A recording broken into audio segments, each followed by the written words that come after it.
Hi guys, আসসালামু আলাইকুম। Ruby kitchen হাউসে আপনাদের সবাইকে স্বাগতম। আবারও নতুন একটা রেসিপি নিয়ে হাজির হলাম। আজকে আপনাদেরকে চিকেন বল তৈরি করে আমি দেখাবো। এখন আমি মাংসগুলিকে ছোট ছোট এইভাবে ছোট ছোট করে টুকরো করে নিয়েছি। বেগুনি গাছ আমাদের বেগুনি কাঁচামরিচ আছে, তারপর এখান থেকে কাঁচামরিচ নিয়ে নিব। তো লাল হয়ে গেছে, তো নিয়ে নিব।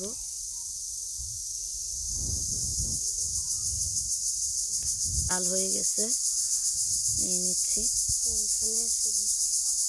সবুজ একটা আছে, নিয়ে নিব।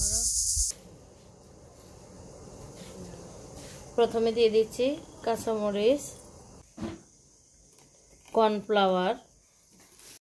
কর্নফ্লাওয়ার 2 টেবিল চামচ, বেকিং পাউডার 1 টেবিল চামচ।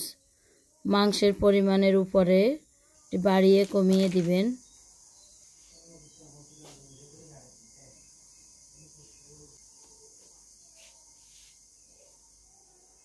পানি দিব আমি 4 টেবিল চামচ।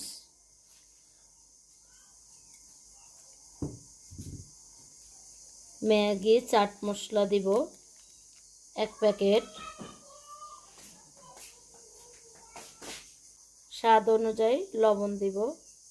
এই মশলাটা মিক্সড করে নিব।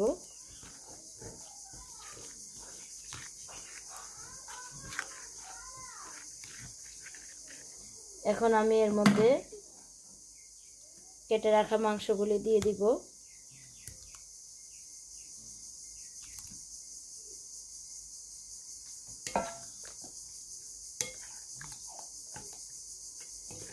এই মাংসগুলি আমি ঢাকনা দিয়ে আধা ঘন্টা রেখে দিব।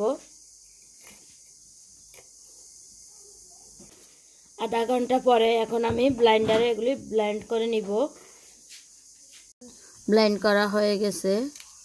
এখন আমি এর উপরে একটা ম্যাগি মশলা দিয়ে দিব।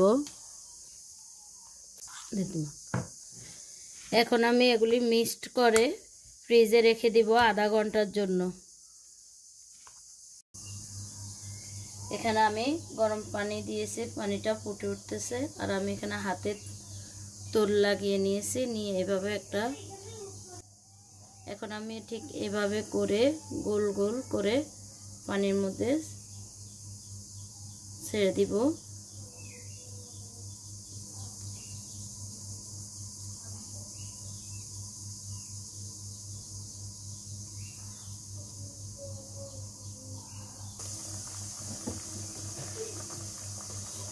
এগুলি 1 মিনিটের মতো সিদ্ধ করে নেব।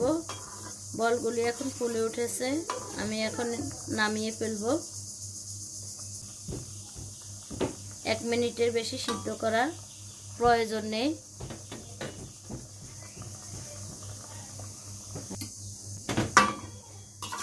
বলগুলি সেকে নিয়ে সরাসরি ঠান্ডা পানির মধ্যে দিয়ে দিব। দেখুন, আমি পানিটা ঠান্ডা হওয়ার জন্য কিছু বরফ দিয়ে দিয়েছি। এখন আমি এই বলগুলি 2 মিনিট রেখে দিব ঠান্ডা পানির মধ্যে। আমি আপনাদেরকে একটা কেটে দেখাচ্ছি।